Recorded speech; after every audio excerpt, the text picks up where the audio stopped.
조용한 ADHD, 그러니까 ADD일 확률이 좀 있어요. 수행평가 못하겠다고 포기, 집중 못해, 머리 쓰거나 자료조사 해야 되는 거 앞에서는 못해, 이러는 걸 보면 조용한 ADHD였겠구나. 근데 표가 안 났겠구나. 이런 생각이 좀 듭니다. 기회가 되신다면, 그러니까 아이가 진짜 어렵다는 것만 어머님이 좀 인지하셨으면 좋겠고, 최대한 어머님의 마음이 챙겨지실 때까지 자퇴는 이럴 때 하는 겁니다. 부모가 이 자퇴쯤은 괜찮겠다. 우리 아이 자퇴해도 괜찮겠네. 우리 아이 자퇴해도 결국은 검정고시 하면서 잘 해나갈 수 있는 힘이 있는데라고 내 눈이 아이를 그렇게 믿음의 눈으로 바라볼 수 있을 때 자퇴하는 겁니다. 이해되실까요? 그러니까 이 아이가 잘하는 걸 보고서 자퇴를 하는 게 아닙니다. 이게 참 오해들을 하시는데, 이 아이가 자퇴를 해도 무리가 없겠다. 이 아이가 자퇴해도 잘할 수 있겠네. 이 정도를 보여줄 것 같으면 자퇴를 안 하죠. 그러니까 이 아이가 자퇴를 해도 괜찮겠다는 판단이 섰을 때 자퇴하는 게 아니고, 부모인 우리들이 두 엄마 아빠가 얘가 자퇴해도 괜찮아. 이제 우리가 괜찮은데 이러면 자퇴해도 됩니다. 왜? 부모의 그 편안하고 안정된 마음의 상태, 그리고 자식에 대한 믿음, 이것만 있다라고 그러면 자퇴는 아무 문제가 아니죠. 자퇴해서 대학 잘 가고 자퇴해서 더 잘 된 아이들이 너무 많은데요. 근데 왜 이렇게 지금 다 힘드신지 제가 말씀을 드릴까요? 자, 저는 어떤 사람들만 눈에 들어오냐면 인생의 바닥을 찍고 다시 성공한 사람들의 성공 이야기만 제 귀에 들립니다. 왜냐하면 제가 그렇게 살았으니까요.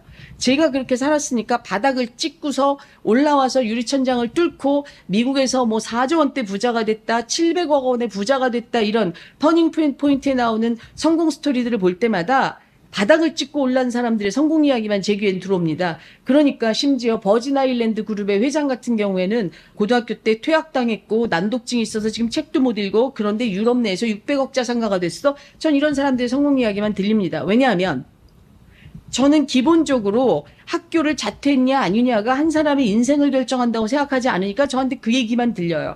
근데 어머님들한테는 어떤 이야기만 들리냐면 자퇴하고서 실패한 케이스만 계속 들립니다. 주변에 가면 자퇴하고 성공했다는 아이들의 이야기는 들리지 않아요. 그러면 자퇴하고 그 집의 아들 성공했대. 이러면 그래, 의대 갈 정도로 똑똑하니까 자퇴했지. 근데 우리 애는 자퇴하면 안 돼. 이런 이야기만 계속 들립니다. 그러니까 무슨 뜻이냐. 내 마음이 얘 자퇴해도 괜찮아. 괜찮아 여보. 자퇴도 괜찮아. 우리 아들 괜찮을 것 같아. 이런 믿음이 올라오고 나면 그때는 자퇴해도 어떤 이야기만 들리냐. 자퇴하고도 괜찮게 된 아이들의 이야기만 들립니다. 결국 내 마음의 문제입니다. 이것도. 자퇴를 하느냐 안 하느냐. 이 아이 문제라고 생각하시고 저에게 박사님 솔루션을 주십시오 얘기하시지만 실질적으로 이 아이를 바라보기에는 내 문제입니다. 내 마음의 문제인 거지. 이 아이들이 굉장히 좋은 컨디션일 때 자퇴를 했다고 쳐도 부모의 마음에는 자퇴에 대한 부정적인 마음이 있고, 자퇴한 아이는 다 루저들이고, 자퇴한 아이들은 이 사회에서 뭔가 좀 문제가 있는 아이들이고, 이렇게 부모 마음이 이렇게 바라봐지고 있다라고 그러면 이 자퇴는 하면 안 됩니다. 아무리 아이가 준비가 잘 돼 있다고 해도 결국은 끝이 좋지 않습니다. 왜 부모가 그런 눈으로 바라보고 있는데 그렇게 돼야죠. 믿음대로 되는 게 인생의 이치니까요. 결국 쪼마까 케이스도 아이 혼자 키우시는데 엄마와의 관계 기준이 우선인 걸 내가 알고 있습니다. 이렇게 얘기하셨어요. 그런데 그것도 결국 아이를 이렇게 보면서 거식증이야. 어떡하지? 이러고 아이를 백날 들여다보셔도 답이 없습니다. 왜? 답이 없는 이유가 내 마음에서 이 아이가 거식을 하게끔 내 마음이 그렇게 불편했고, 내가 나를 사랑하지 않고 내 마음이 지금 허기짐에 시달리고 있는데 이 아이의 이걸 어떻게 해결하나요? 결국 내 마음의 문제인데.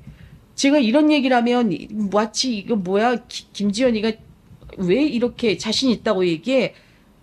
거짓말 아니야? 이럴 것 같아서 제가 말씀드리는데, 지금 이 실시간 이 방송을 보고 계실 것 같아요. 이 어머님도. 우리 표 선생님 케이스였습니다. 거식증에 걸린 아이, 그리고 거식과 폭식을 반복하던 아이. 근데 아이가 이 사무실에 왔냐? 안 왔습니다. 저희는 한 번도 이 아이를 본 적이 없습니다. 그런데 어머님만 표 선생님이랑 10번 상담하셨습니다. 이 아이 이제 더 이상 음식을 거부하지 않습니다. 밥 잘 먹습니다.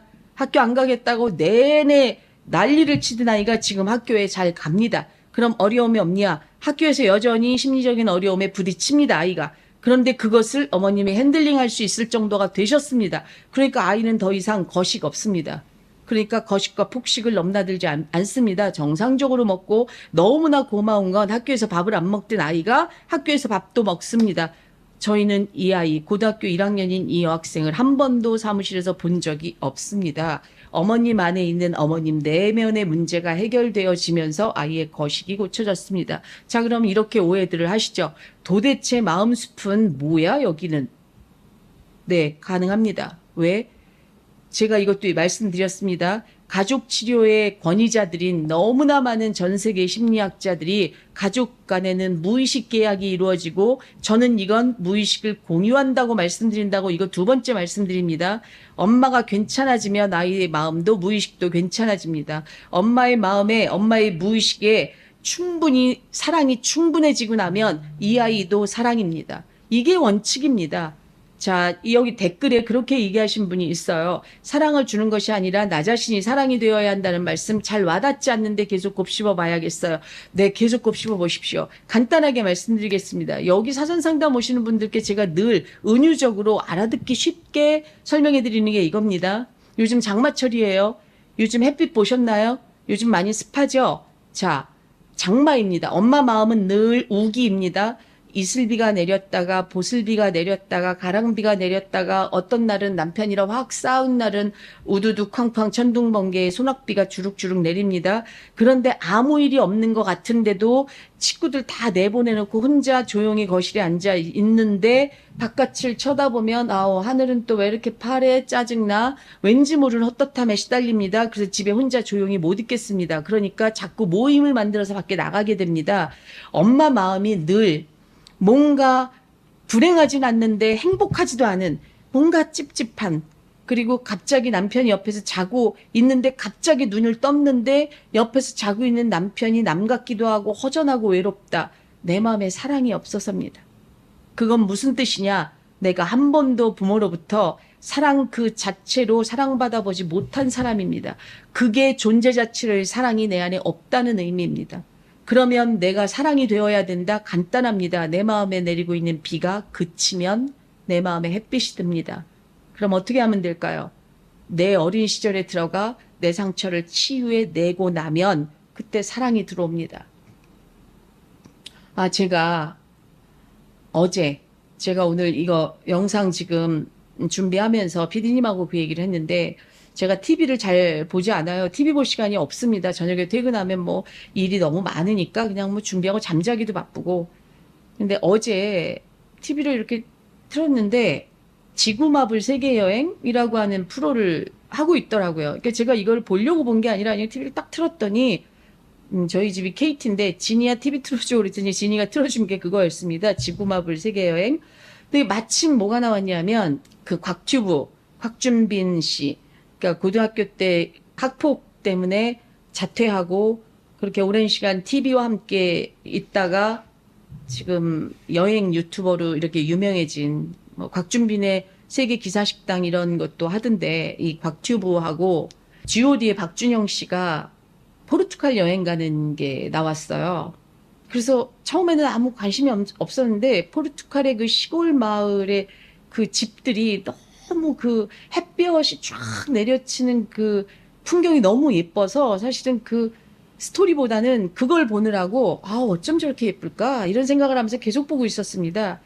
근데 이 사람들이 어디를 가는 여행 경로였냐면 포르투갈에 전 세계 그 서핑을 하는 사람들의 성지라고 부르는 빅 웨이브 아주 큰 파도가 오는 해변이 있답니다. 아 나자레, 나자레로 가는 여행 여정을 담은 거였어요.